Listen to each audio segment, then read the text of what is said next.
This is Shopify Masters, the e-commerce marketing podcast for ambitious entrepreneurs. It's powered by Shopify, the easiest way to sell online, in person, and anywhere in between. To get an extended 30-day trial, visit shopify.com/masters.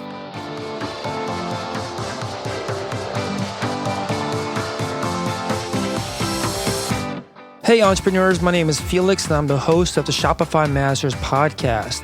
Each week we put out podcast interviews with successful e-commerce entrepreneurs or experts to give you inspiration, motivation, and actionable tips to increase your traffic and sales so your store can generate the sales you need to live the life you want. In the last episode, Aaron Schwartz from ModifyWatches.com explained how he used the lean startup methodology to rapidly launch his business. In this episode, you'll learn from an entrepreneur that focused on winning over early adopters rather than the entire market in order to successfully launch his product. In this episode, you'll learn how to manage all the feedback that you'll get when running a Kickstarter campaign, why you want to go after the hardcore early adopter demographic first before promoting your product to the market, and what should you do if you encounter copycats. Today I'm joined by Brian Min from QuirkyWriter.com. That's QWERKYWRITER.com. QuirkyWriter is a typewriter-inspired wireless mechanical keyboard and was started in 2014 after a successful Kickstarter campaign and based out of San Francisco, California. Welcome, Brian. Tell us a little more about QuirkyWriter.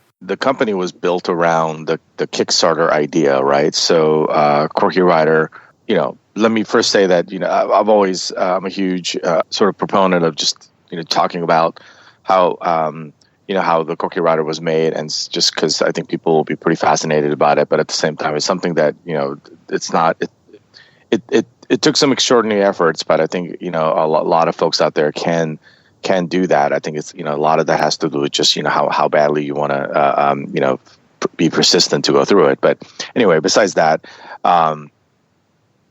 just the business itself wasn't really the first idea. Really, it was just something that I had different feelings about. One day I was just cleaning up my desk. I mean, there's many different stories and anecdotes to this, but just it came down to a point where I was cleaning out my desk and awesome. I'm gonna, really, I spent a lot of time, like a lot of us, on the desktop and interfacing with computers. And I bought new monitors, kind of new desk and everything like that. And then I looked at my keyboard and this really, I won't say the name of the company, but it's just this really horrible beige keyboard that I had. And I'm like, there's got to be something better than this. And did a search and just realized that there just was nothing that was kind of cool, something that I thought was going to kind of be the centerpiece of this centerpiece of the of my new sort of like cleaning up of my desktop. And so I had this, I'm not sure why, but I just had this crazy notion about wanting to build something for myself, and I had this notion about some things that I've seen online about people modding their keyboards, and so I thought do the same. In the garage. It was a perfect time in my life where I wanted to have some kind of a hobby that had some purpose. But again, there was no intention of like turning this into a business or any kind of thing like that. It was just a pure hobby, sort of creative exploration kind of thing. And for some reason, it just kind of took a hold of me. And I have a personality to be pretty tenacious and like to finish things. And so I did this one little thing. I posted it online, and I'm not sure why. And people thought that it was really, really cool. And for some reason, that particular picture, I can't remember, like it got shared on one of the blogs. I think it was Lifehacker. I can't remember. And next thing I know, that there was like 60,000 views on that one particular thing I did. And so people really seemed to like it. And so that was an early version of the QuirkyWriter. And then I built another one just because I'm like, hey, cool, people like my stuff. Again, no intention of any kind of business, just because that's just thought didn't occur to me. And then I did another rev, and then the sort of the response was, I mean, there are people that certainly on the internet, there's plenty of people that kind of hate on everything you do, but generally speaking, it was great. And so I'm like, I wonder if something like this could actually be viable. And that's when the thing about, well, how am I going to raise funds? I mean, I'm not going to take out a loan and do this kind of thing. It's really, really tough. And so at that time, particularly, before Kickstarter and Indiegogo and places like that is a really different climate right now. And it's really very different, very challenging in its own thing. But back then, there was still, I don't know, it seems like there was some optimism left. And so I wonder if I can like raise some funds so that I can just build this thing. Again, not really thinking anything about business. It was just a passion-driven thing, but it had a lot of social traction. And so did it. And then, of course, it was actually successful on Kickstarter and then moved forward there. And then that's when I realized that you really needed some kind of a business plan, and that's the long and the short of it. So I formed a business plan, again, just around the product, and we continue to be pretty successful for a very, very small company because we keep our operations very lean. We're at a very vulnerable stage right now still, just because of many things. A lot of people have different thoughts about how you start a business, different preconceived notions. I have my own take on how I wanted to run this business. This is a passion, creative project foremost, but I like it to be sustainable. And so, all those kinds of philosophies embedded with how I present the Quirky Writer and my company. And so this is the result. Okay, so you mentioned it sounded like this idea, well, not the idea, but the traction started with was it like a blog post on Lifehacker that you posted of a prototype that you created? Like, what did you actually put up there? Yeah, so it was actually the very first, and I've in fact I've been working on the origin story of the Quirky Writer for like 3 years now.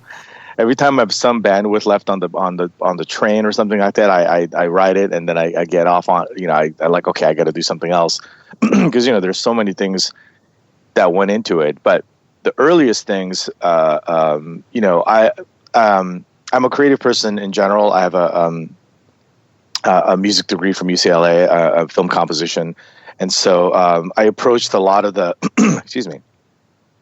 I approached a lot of my creative thinking and process like the way you would, kind of write any kind of piece of music or any kind of art piece, really. And so it really started with, trying to get something like a prototype in the easiest sense possible, right? You really don't want to be like, I'm going to CNC mill this and 3D print that. Like, that's a huge mistake, right? What you want to really do is I took an off-the-shelf keyboard, like some old Mac keyboard that I wasn't even using in my garage, and then I just kind of got a Dremel tool and kind of like shaped. At that time I wasn't a 3D modeler, so I used what I had in the things that are available, very, very cheap, very affordable, but just kind of prototype things out. Like, I didn't go out and mill things. I went to like Joann's a lot or Michael's and kind of played around with it because I had sort of a visual concept in mind. And so really early prototypes are just old Mac keyboard that I put literally, I think it was like just buttons that I bought and super glued it on top of things just to kind of get a sense of, what would be like. And that kind of early, really cheap prototyping, and then just getting people to kind of look at it, it was whether it's Facebook or Twitter, it could just be your friends and family, and just see what their reaction is like, just because you're trying to early vet your ideas. And if people are lukewarm, or especially, I actually posted this on Reddit too, which is quite courageous of me. Mm-hmm. Now that's the ultimate test, really, that you want to go there when maybe like third or fourth rev. Yeah. But they can be very harsh, but they can also be very frank about where you're really at. And so not that you want to hear and just be driven by negativity, because there's a lot of negative things and you want to be positive, but that early few vetting process should be quick and fast. And so I did that, and that wasn't post-hit, but that got enough kind of an insight when just like friends and family came by on my personal Facebook. Hey, that's pretty cool, man. That looks really cool. And it was just universal. There was no sense where like, oh, okay, why are you wasting your time? Even friends that are like, especially the ones that are very truthful and tends to kind of tell me how it is. So then at that point, I spent a little bit of money. And again, I didn't go crazy and do fabrications or anything like that. I just took I think it was some off-the-shelf Razer keyboard at the time, a lot of mechanical keyboards. And that's a different thread that I don't want to go into, but I was a huge mechanical keyboard fan. And the clicky nature of it was really cool to me. So, I took that and kind of like spray painted it and did some cool stuff to it. And that's the one that, I think I posted this on, I think it was Flickr. I don't know if that's still around. I think it was Flickr, and then Yeah, it was like the desk. Oh, okay. So I submitted to the desktop show and tell that Lifehacker does, but it was posted on Flickr and somebody shared it, and that one of the bloggers, one of the staff writers at Lifehacker picked it up. And I think it may still be around online if you do a search on like I don't think it wasn't called the Quirky Writer. It was like steampunk something Lifehacker. And so all that's to say is that I got a lot of early positive validation from a lot of people that was not within my sphere of influence. And so again, very little money, but I knew that's when the idea was strong. So you put this up, just kind of started spreading it out. You maybe didn't have the intention of making it on Lifehacker, but people shared it and eventually started picking up virality. So when you went into creating this prototype for the first time and just putting it out there, what was the goal that you had in mind? Like, were there certain things that you're looking for, and what was the next step that you determined based on what you were hearing? So when the Lifehacker thing went up, people were saying, actually just emailing me directly on Flickr, like, how can I buy this? Can you mod my keyboard for me? I mean, that was when I knew that like something more than just kind of a hobby thing happened. So at the time, I had to just really decide for myself exactly, what I wanted to do. I just knew that I didn't have the means to be able to like fund this and goof around and spend thousands or tens of thousands of dollars trying to do whatever. And back then, when I did this, there are a lot of companies, I mean, even shows like Shark Tank and things like that are around these days, all really built.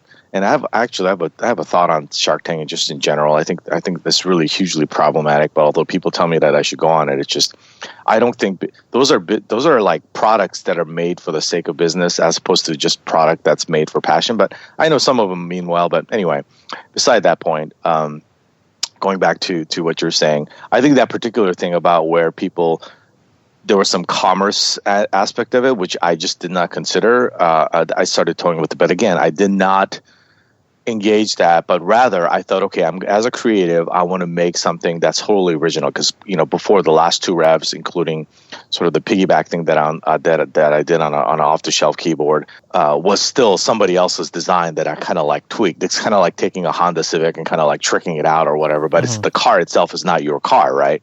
So I took the creative approach and kind of tried to build something from scratch. So I got parts and I did spend a little bit more money and kind of got that going. But that particular object itself, I wanted to make something new. Again, not with the intention of selling or anything, but it just definitely, there was something in the back of my mind at that point, which is, I would say, like sort of like prototype 3, where maybe it could be. So what I did was when I started building this, and then now I sought out some real intense people feedback. So I took this to Reddit. I found some sort of like keyboard enthusiast blogs. I'm really, do a few search online and you'll find some crazy intense communities that are into keyboards. There's people that are into anything these days. And so that's what I did. I just I put it out there as sort of like the last kind of like, hey guys, you think this is actually commercially viable? And, there are people that gave me really good feedback. Hey, I don't know about this. It sounds like it's going to be really expensive, but, if you really like it, I think it's going to be great. On Reddit, there was plenty of negativity, but overwhelmingly very, very positive. Like, dude, if you can pull this off, I would totally support you. So there was a lot of social traction and awareness that happened then. And then that's when something just kind of, talking to my wife and things like that. You know what? I think if I spend just this amount of money and I capped it, and got, there's this thing called 3D prototyping. You can, from Shapeway, you can do these things really cheaply.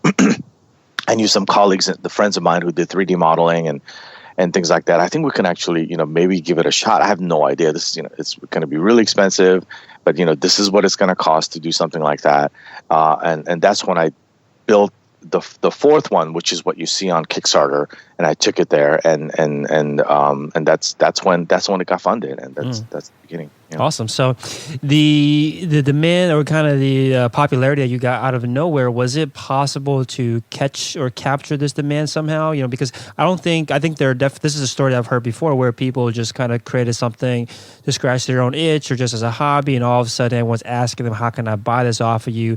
But they don't have a product yet. So this might not be the case for everyone that's listening, but I think other folks out there might might relate in a different way, where all of a sudden a popular blog or a popular influencer started talking about their product, and all of a sudden it blows up, and you might not have kind of the system in place to capture that demand, and it could fizzle out and go away before you get the chance to capture it. So what was that experience like for you? Did you go through this? Like, how were you able to kind of hold on to some of this popularity until you're able to create the product? Yeah, and that's a really and that's a really tough one. And I don't know. I think some of that is pretty much, you definitely need some good luck. You need some timing. And I think at the time that I came out, a concept of crowdfunding was still kind of fresh.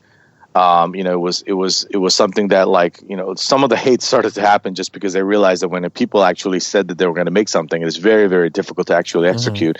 And we can probably do a whole podcast on just that alone, post Kickstarter. But that's a huge scope. But going back there, it is. I think, who knows, right? It's a really difficult thing.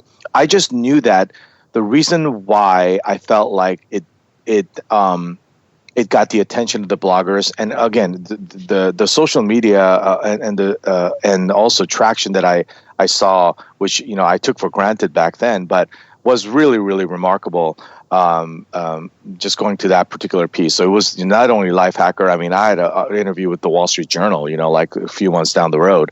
I mean, a whole bunch of different people, just like really prominent people, and I mean, you name every large blogger, I know somebody there, from Gizmodo and Gadget, Mac, PC Gamer, or PC Magazine, Tom's Hardware. I mean, all these companies that I truly admire and looked up to, they were contacting me. So, I'm not, who knows how that works. I do know, and in terms of the listeners, the thing that was important was really, your photograph and your design.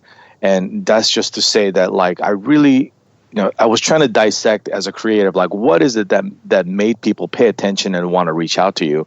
And by far, when you saw pics of the Quirky Writer at that time, you just couldn't ignore it. And again, this is not something like I'm trying to be full of ego or anything like that. It's just that at that time, maybe it's saturated now, and there's a lot of cool things, and there's a lot of cool things to see online, but when people saw that, it just popped out. You couldn't ignore it. And I just knew that when I was making this, and when I was looking at it, man, I was able to try to take myself out of a person as a creative and try to look at it as a bystander, that good that creative objectivity that you seek so much. It's like, is this thing that I'm painting, is somebody going to like it? I try to really do that and make sure that when the shapes, the form factor, the colors that I was designing was something that would just be, you couldn't ignore it. And I really focused on beauty and form more than function, because a lot of the people that I see, and this may be the secret, I'm not sure, but is that a lot of folks that are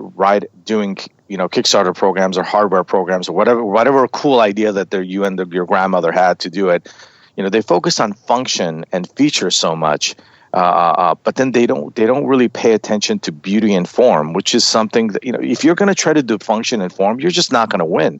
There's companies called Apple, if you've heard of it, they will destroy you. You can't compete with their function and features. I mean, their software alone will just billions of dollars. So what I tried to do was, I'm just going to make something that just looks really, really cool and something that I'd want, and, trying to compete asymmetrically. And I think that was the secret. Again, who knows? Time will tell.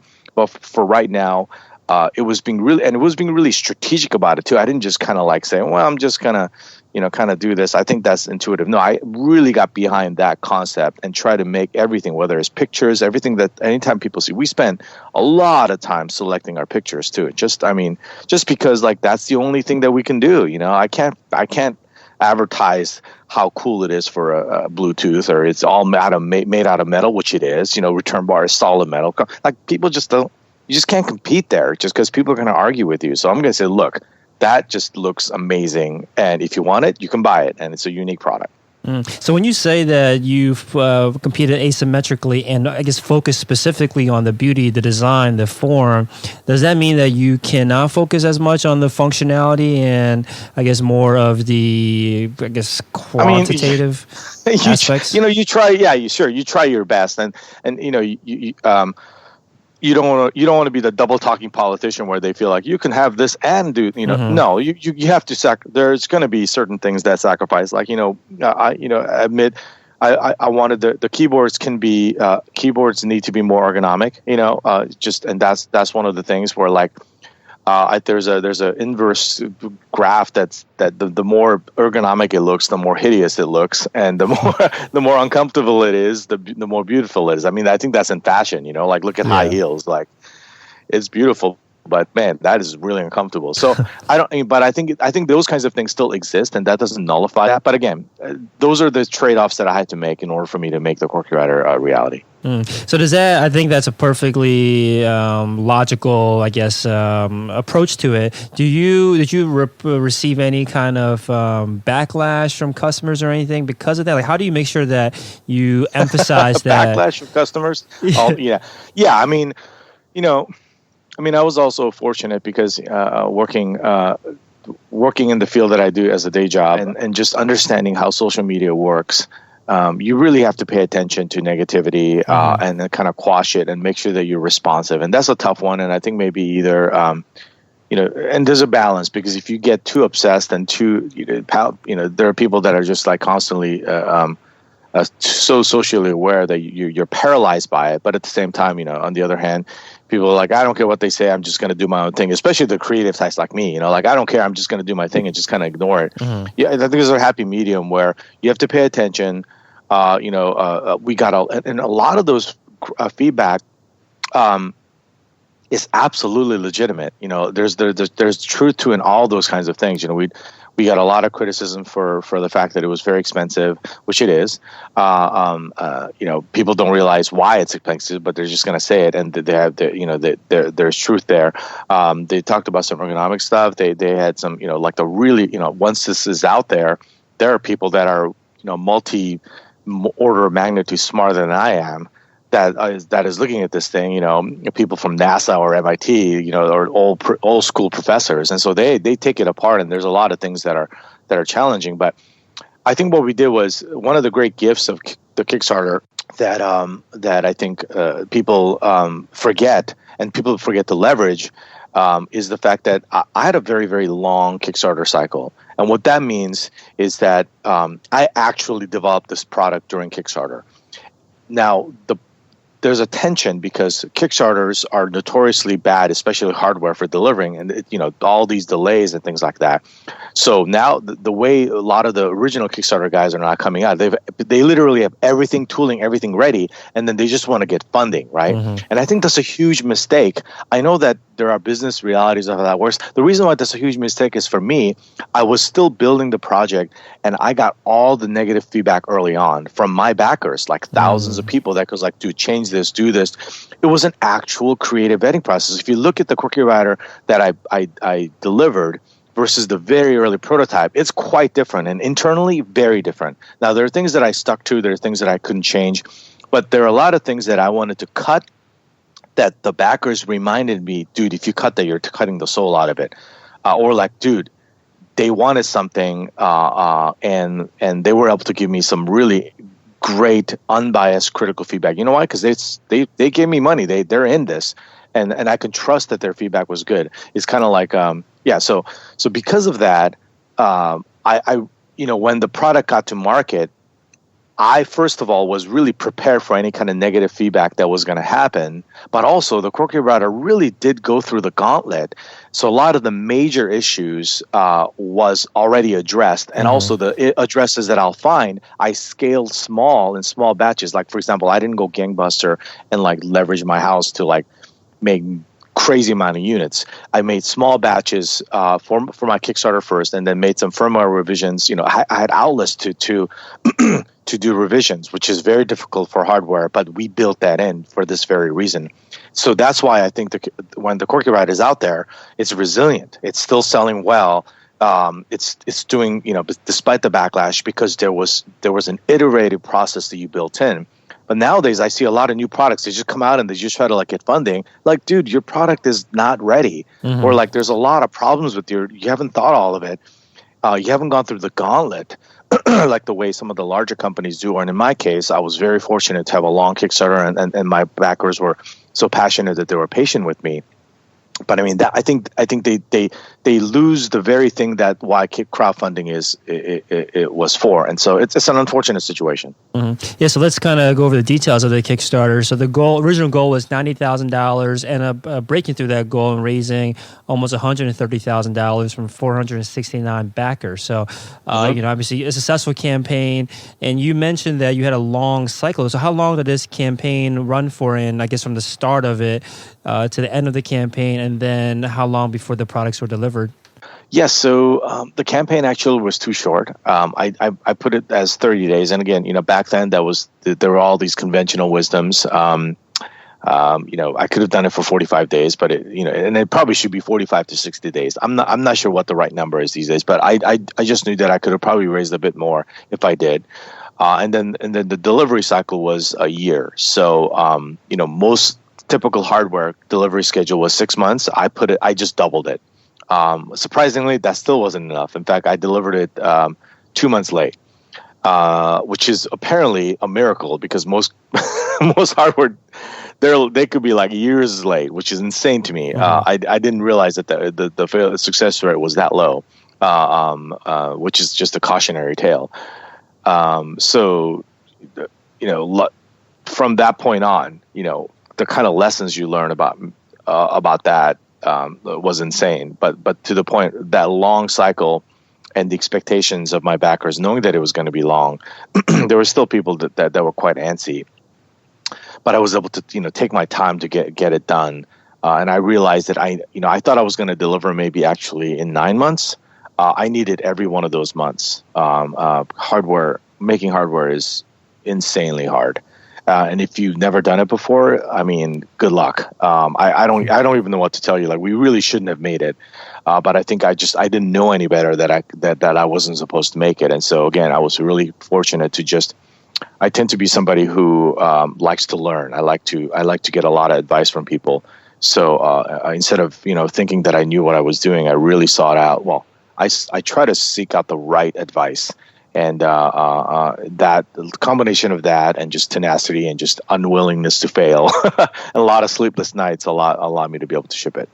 So did you find that people were hesitant to back a campaign that had a long delivery date? Like you're saying it was twice the length. Of course, yeah. Of course they did. And so the way we remedied that, because we, again, $130,000 is a lot of money. Excuse me. Is a lot of money, but not enough. So that's a shock to people, but it is the truth. And so what we did was we knew first of all that we ended the Kickstarter too early because we saw the traction and the way it was trending.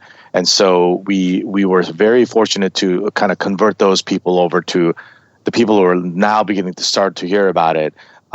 Through a pre-order program, and there's different things about that.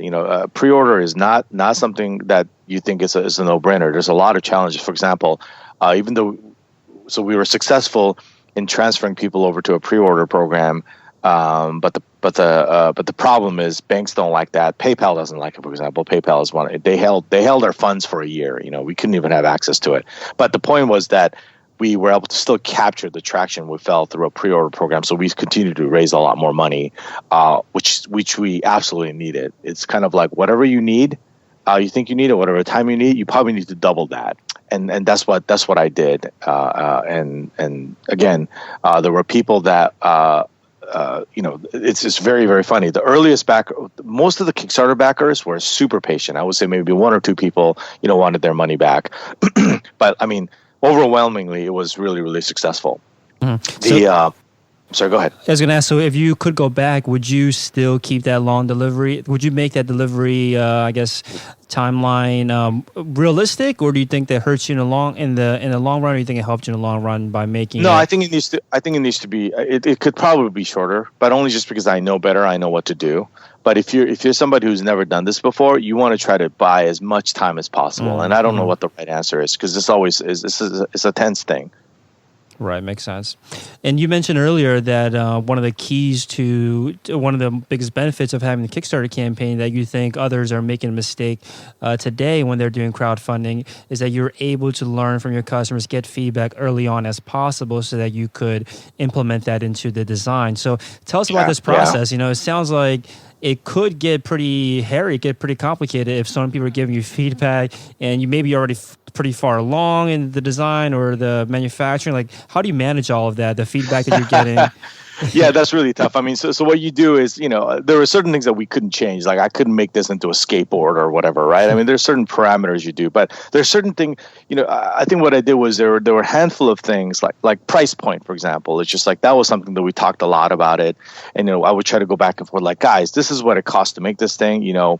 We need to have at least, you know, 2x of that for, you know, distribution and things like that. There's, you know, so we thought, so, you know, there's a lot of dialogue about like what it could cost, and they give you good feedback, and then a lot of people are like, well, I think this is, you know, valuable this way, and so you know, that's helpful. So there's some soft things, not directly related to the actual a product that you can help, but that's a really important component. But yeah, things like some of the features, you know, like I remember the return bar. I wanted to get rid of it. It was so expensive. That solid, you know, a lot of the things that initial prototype that I did, you know, again, it was so featured prominently, but it was really threatening to sink the whole thing because we had no idea what this was going to cost. I mean, that we finally figured it out, but you know, that is a solid piece of metal, you know, that is chrome plated, and either we went big or we didn't do it. And so I said we can't do it, and there was a huge backlash from the backers and pre-order people. There was, you know, pitchforks at my front door almost, and so that's when I realized that it really meant something to them. So that's actually one of the biggest reasons why we were delayed 2 months, because we took 2 months to redesign, refactor, resource, and spent a lot of money and a lot of time to figure out how we're going to make that thing cost effective and still feel like it's a piece of jewelry. And it came out that way. But I mean, boy, those were some of the darkest moments on my journey. Yeah, I mean, hearing you talk about it sounds like somebody that's recounting war stories about their experience of building a company. So it sounds like it's all very still kind of fresh to you. I mean, it has only been a couple of years, so I can imagine. Yeah, I remember that very, very, very distinctly. Yeah. So the campaign, when you first set it up, the $90K goal, like how did you set that number? How did you come up with that figure? I mean, some of that was just definitely foolish, right? And I'll be the first one to admit, because I did the kind of due diligence as much as I could based on you know, what I knew, and again, from the circle of people that I talked to, I factored in mostly the concept of tooling, the parts, but in the most conservative side as possible, because I wanted to get funded, and I felt like we could figure things out later. And so a lot of that had to just do basically, and there wasn't really enough room for like failures, like having to like reiterate and redesign the return bar. So that's a tough one. You know, I would just say I factored in what I knew about what it would cost to tool and to do the basic CAD engineering, you know, man hours and estimates, but those were all just real estimates. And ultimately, you know, it ended up costing, you know, 2-3x more than what it was funded for. So that's just the reality. So once the campaign ended, did you have the final design ready to go for manufacturing, or was there still more to do after the? Oh no, like I said, it was another 6 months of R&D after that. You know, we took the prototype, and then I had enough funds to be able to engage. There were 3 competing industrial design houses that I interviewed that I had in line, and so now I was able to. I hired out of the 3. It was a combination of 2 people, two different companies that I work with. So that's when I was able to afford them to be able to do a CAD work, a SolidWorks design of the Corky Rider prototype. So then at that point, we started to doing material tests. Like I really wanted to, you know, the aluminum, like the finish. I mean, there's certainly things that I wanted to do, like things like I want this to be metal. And obviously with aluminum was the most affordable. And then, you know, it's anodized aluminum, and like, oh, how are we going to do this solid shape? And so our industrial designer came out with the idea, if we bend these things like the way they bend steel, you can still have that kind of form factor. So in fact, a lot of the design stuff that's here, I actually feel like some other companies have taken notice of that, and I'm not saying that they're copying what I do, but I don't know. It's very, very peculiar that a certain large company looks like, hey, that looks very similar to what we do, and there's of course blatant copycats in China that we're dealing with legally right now. But we made a lot of really interesting innovations to try to do things like making metal shapes, but in the most affordable way possible. And if you look at the Quirky Rider design, we highlighted that instead of hiding it. But that came out during the design process, because before it was going to be this like solid piece of CNC'd aluminum, and that was just not scalable. Mm-hmm. And you mentioned earlier that crowdfunding, whether it be on Kickstarter or Indiegogo, it's just a different climate today. Like, what did you mean by that? And would you launch another product on Kickstarter today? Actually, we are planning to do something similar. One of the things that makes this, and again, I'm not sure whether we're going to get there, but our plan is that we do have 2 new products that are in the can right now in early development stages, and I would engage my Kickstarter backers just because we're one of the few success stories. Kickstarter is kind of weird that way because they've faced so much harsh criticisms about failed harsh Kickstarters that they're kind of gun shy about promoting companies, which is kind of a bummer for me because I love Kickstarter. Obviously, I couldn't have shipped Quirky Rider without them, but they're a bit cold-shouldered these days. But I think still, for us, we have a loyal backer. I still get letters from people about the kind of, which is kind of weird, but they talk to me about their. When I look at the Quirky Rider, it reminds me of my grandma, because she used to type away. I mean, it's really kind of touching stories, which is really bizarre. It's just a piece of thing, but I know that's another thing with this typewriter form factor. There's an emotional engagement that was not quite intended, but it had that kind of result. Going back to that, so I would absolutely do that. Obviously, I'm sort of a graduate, a Kickstarter or a crowdfunding graduate, so I absolutely know a whole lot more what to do and what not to do. It doesn't mean I won't make mistakes, but I definitely want to do that. I may actually engage in both platforms. I know some companies have done that where they would do Kickstarter and then go Indiegogo or whatever. There's obviously things like equity funding, bunch of different tools that are available that wasn't there when I started. I would absolutely do both of my projects on those platforms first, but I would have a lot more things into it. Yeah, I've heard good things about launching on multiple platforms just because the demographics are a bit different. The people that aren't Kickstarter are Kickstarter people. The people on Indiegogo are Indiegogo people, and you can reach a larger market. You're not necessarily getting overlaps by being on 2 different platforms. So I've heard good things about that. So you mentioned that there are certain things that you must do that you would definitely change. So what's something that you, based on your past experience, you definitely want to do again for this upcoming campaign? And what's something that you definitely need to fix and avoid or make sure doesn't happen in a future campaign? Well, I mean, first of all, I think our hardware Kickstarters, I think they need to be longer in terms of the duration of the campaign. That's definitely one concrete thing I'd change. I'll probably change to 45, maybe even 60 days. It takes a long time to get traction for people to know, and you just have to let it simmer. So I would change that.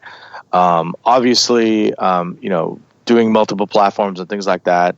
That's definitely important. Press, I think that's something that people just don't realize how time consuming that is. A lot of folks. Well, I'm doing. They reach out to me because I've done on Kickstarters before or a Kickstarter before, and they want my help and advice, and they want me to post things on our social media and our websites, and I'm more than happy to help out aspiring folks. But they come to me, so okay, sure, no worries. And then when is your product launching? Next week. I'm like, oh man, dude, no, it takes months, 3 to 6 months, and there's still a piece that I don't know what's happening with Gawker Media now, but on Gizmodo or somebody that still hasn't written the piece yet, and it's been 6 whatever months.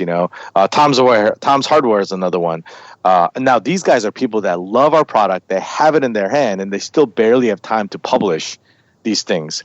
So now that I know how and establish some relationships with really good PR press people, good guys out there that are trying to keep people honest, I know how they work, and I realize that you need to do your PR work way in advance, and you can't count on that. It's just let's hope it works out, because it's PR, it's not marketing, right? So different things. It's easier for me to say these things because second go around I do have a lot more resource. So it's a I don't know what to tell you, in terms of like the secret to like the mistakes. But I know what I'm. A lot of the things that I'll do is the things like that, like preparation up to it. Those kinds of things. Yeah, well, let's talk about that. Whether you launch on a crowdfunding campaign or you're just launching a product for the first time, what kind of preparation PR-wise do you have to do to make sure it's a successful launch? Yeah, and I think some of that, my approach, obviously, and some of the things that I can tweak, but I think it's a combination of the two. I think one, you really should engage the hardcore demographic, the real, advanced users, and get their feedback. It shouldn't influence what you do, but that's one way to do it. So it's things like Reddit. If you're launching an iPad, I don't know what, bikes. Find those kinds of, those guys that are just like really, really deep enthusiasts with the particular demographic that you're trying to hit, whatever you're trying to make, and really mine them for it. Now, they're really terrible for consumer products because those are the kind of people that'll spend, 10x money on a piece of toy that somebody would never do. They're the kind of people that would spend crazy amounts of money on car parts. That's another analogy I like to use. But the reason why that's important is because you can get a lot of great goodwill from some of those folks on their forums, because you would post them, months in advance. Like, hey, I'm thinking about kickstarting this. What do you guys think? And then if you get some hooks, they're like, oh man, I know some people. I'll post this. I'll let the word out. So there's like this underground kind of awareness, so that when your product comes, basically you're trying to avoid the hate. Because if you just come out as brand new, like Reddit will just be like, what the heck is this? It's all crap. They don't know you. But then what I did with Corporate Oregon, and accidentally, but now that I know that it was a really good thing, is that the people on Reddit, everyone knew about my crazy idea. And so when people are like, what the heck is this? And then a lot of the forum, like, elders and guys like, guys, I know this guy. He means well. He's not some unscrupulous guy trying to make a quick buck. He's a cool dude. I know him. I've even seen his stuff. He came out to our meetings, and his idea is a little kind of wacky, but I think we should try to throw him a little bit of support. And so there was a lot of organic defense to get the negative like sort of press out of the thing, because I see every time somebody launches in, you go to Reddit or some other place, and they just like they're getting destroyed, and like there's nobody defending them, and so negativity train just piles on. So that helps a lot. On the other side, it's a difficult one. Again, I was fortunate enough where like this was a product, and the images that I selected was enough of a sort of a click draw, that it made it worthwhile for large companies and large bloggers to like pay attention. But having really great pictures, having really good presentations of products, and being thoughtful about it, and circulating that out beforehand to people, and that and hopefully you cross your fingers that they may pick up on it. But it's a tough one, because if they don't, it's tough. You can't count on that. But that's what I would do. Yeah, the first point you made, I think, is super, super important, and it's crazy how quickly sentiment can take off, essentially based on just how the early reactions. And I think that I'm not sure this is something that you had studied before launching, but the idea behind the product adoption curve is exactly what you're getting at, which is that the way that it's laid out is that there are different, groups of people that pick up on a product or get interested in a product at different stages. You have your innovators and early adopters at the beginning, and then there's this idea that there's this great chasm between the early adopters and then the majority, the rest of the kind of consumers out there that might be interested in it. And the early adopters aren't like them, like you're saying that they're super hardcore and they might want certain things that the general public doesn't want. But the majority of people out there look towards the early adopters for basically how they should feel about the product. And that's exactly what it sounded like you experienced. People were coming in and maybe they were hating on it at first, but then they always look to the early adopters, the people that are heavy into the space, look at their opinions and kind of just adopt the early adopters' opinions. And I think that's a great point that you made. And I think it's super important for people to hold on to this, not just for Kickstarter, but any product launch, anything in your business. There's going to be this breakup or a breakdown of different groups of people that are going to be interested in your product, and they all kind of rely and work off of each other to adopt your new product. So I think your case is a perfect example of how this all works out. Yeah, absolutely. Yeah, so I want to talk about. I think one thing you mentioned earlier was dealing with the copycats. So this is I think another sometimes a realistic concern that people have, and other times maybe they just fear that someone's going to eventually copy them, but it hasn't happened yet. So tell us about. I'm not sure how much you can go into this, but tell us about your experience so far. It's flattering. It's really ridiculous. I mean, certainly it's just and again, I think you go back to as a creative, what are you trying to do? Certainly my idea is not original. It's not some kind of, but there's enough of an original form factor and packaging and visualization, whatever you want to call it, that it makes it, it's in the conscious, in the internet conscious, globally, like they know what this keyboard is, like, oh, that's the Corky Writer. Mm-hmm. So we're really fortunate that that's in place. But, to be frank, like our product, this is a very niche product. It's very expensive. It's what the Corky Writer is allowing me to do is potentially give me a shot at building new products, right? Mm. Because the more consumer, more wide, like you said, somebody said like you can sell 1,000 of anything on Kickstarter, just because there's that niche in place, and that may be the case for my design. Although I think it was a little bit more. I was surprised at the traction that it's having and the continued resiliency of sales. But just to say that, like, with the design of the Corky Writer, it was something that was unique enough, and it was just interesting to me that. I mean, that whole concept of like somebody actually copying what I did just never really occurred to me. I mean, I knew that was in the back of my mind because the whole point was. Look, the whole Kickstarter thing is an open kind of thing. Like people, there was no like some contract or NDA. I mean, although some of the people that I did work with, we do have a work for hire NDA kind of thing, just to protect my interest, and also just different kinds of things that makes things easy to work. But I've always thought that it was an open thing. So the great thing about the internet, because of that, is just that people know that that's your product. As long as you've been you went through the gauntlet with the early adopters, because those guys copy things like exactly, but the consumers are not as informed. And so the bottom line is 90% of the time from my experience and what I've seen is like people are not really going to copy your stuff. Like, I mean, you just really don't worry too much about it. And if they do, it's just one of those things that it's a very difficult thing for you to kind of like deal with. So the idea always has been that you want to build a product that has that's difficult to compete against. But the word of caution though is that's the kind of like startup talk that you do when you're trying to like be $1 billion company. But when you're just like a hobbyist, I see a lot of just hobbyists. Well, I gotta, they have this like startup kit, and they're trying to like build in like, any kind of product that's going to try to compete with us is going to be really difficult because I have all these things built in. I'm like, dude, like that, you're never going to be able to build that. Like that's too hard. We're going to have software like cloud integration and like all this kind of like, dude, you know how expensive cloud integrations? You have no idea. Like it's so expensive. So in that sense, I made a contract with myself. Like, look, it is going to be pretty easy to copy my design just because it's nothing new. Like I didn't invent any of these products. I had to use off-the-shelf things. Even the chrome plating on the thing, that was like a really nifty trick, but it's nothing that the manufacturing, like if any guy who made keyboard from Logitech or wherever, like, oh, I see this. Oh yeah, we can just make this. This is nothing.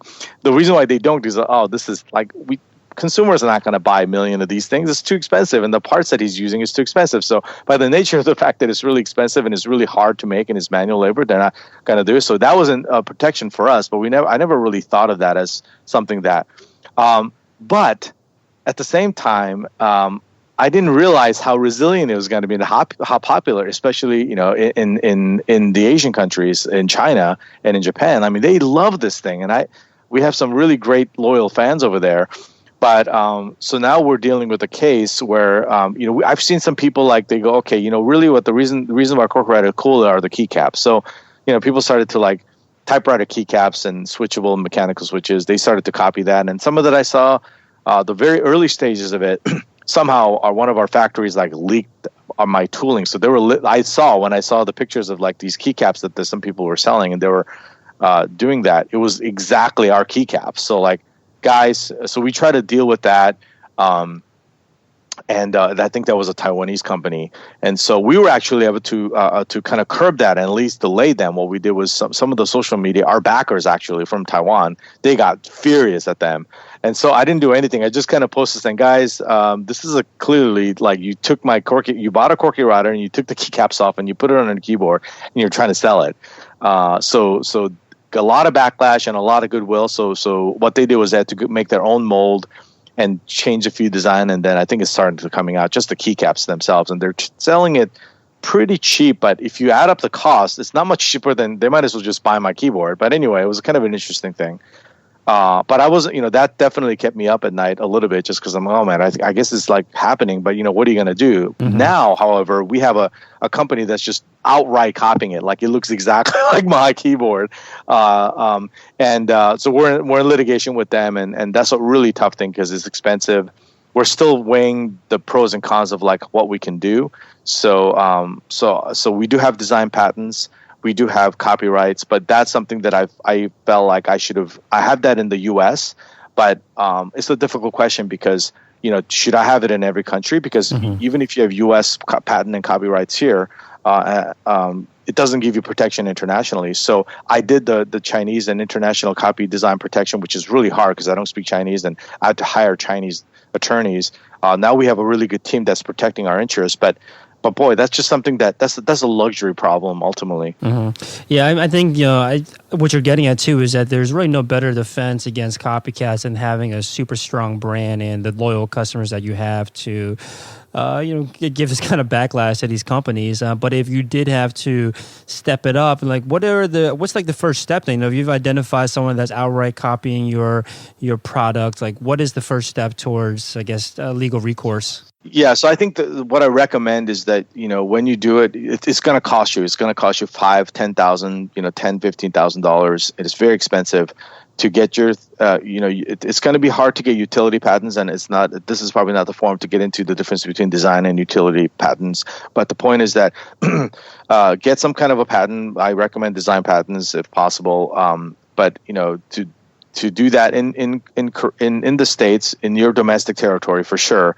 and then try to see if you can get one in China. China actually fortunately, they actually have some really good recourse for patent and design protections. They're doing a really good job over there. It's just that you have to take advantage of it. So that's the thing that we didn't do, is that we were just like, that's also expensive. And frankly, if you don't have the funds, what are you going to do? You have to roll the dice. But, we engaged them a little bit too late, which is why I'm seeing, the copycats coming out now. But I think, again, I should have done that first, in a sense where, like, if you're going to launch a product, do one in Korea, do one in China.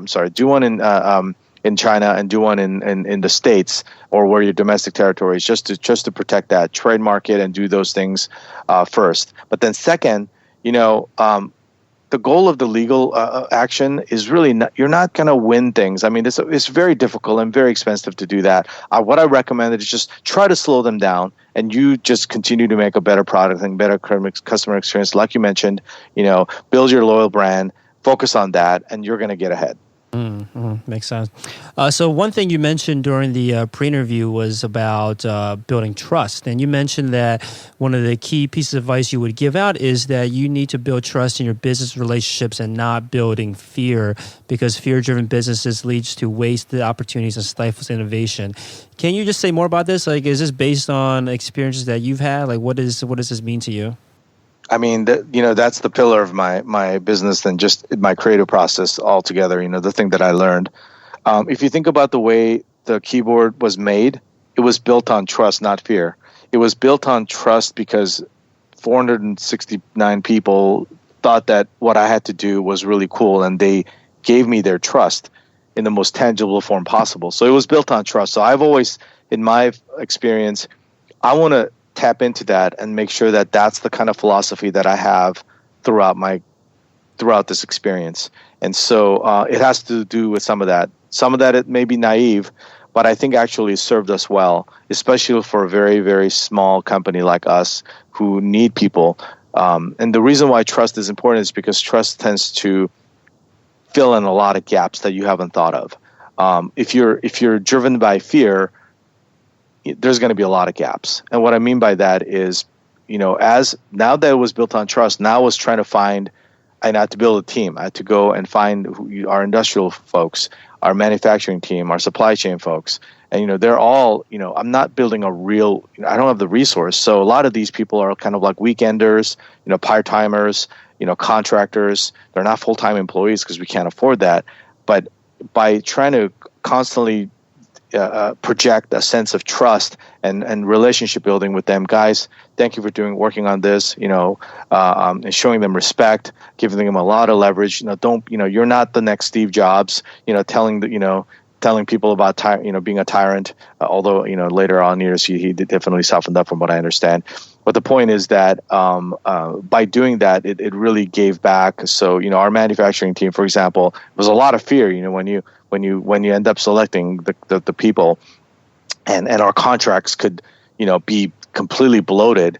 But I tried to trust my instincts, and again, some of them have come to haunt me, and some of them paid off. But overwhelmingly, I think when I extended trust to even the people that are the most fear-mongering, I found that they go the extra mile for you. Things that are not visible, not spelled out, but they will do things for you. So I'll give you an example. Going back to that Chrome bar thing is a great example where I really, really struggle with this, and it was difficult. But I've shown our manufacturing team a great sense of trust. I didn't have multiple bids and trying to was harsh, but there was a really good sense of rapport. So when that came up, they basically figured it out for me. Because they deserve all the credit for that. Like, what, Brian, I see that you're struggling with this. Don't worry about the cost. We're going to make it fit. If it needs to be a certain cost, we'll make it work. And they did. I actually, so there's an example where the product could have tanked, but because instead of like harping on my manufacturing team so much and like examining everything due, and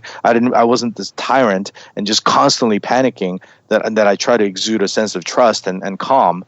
That team just came and just solved it for me. And I can list many instances like that where, great, like my industrial team kind of like figured out this thing for me and kind of like, filled in those gaps that I couldn't, because it was a business relationship based on trust, not fear and layers of contracts.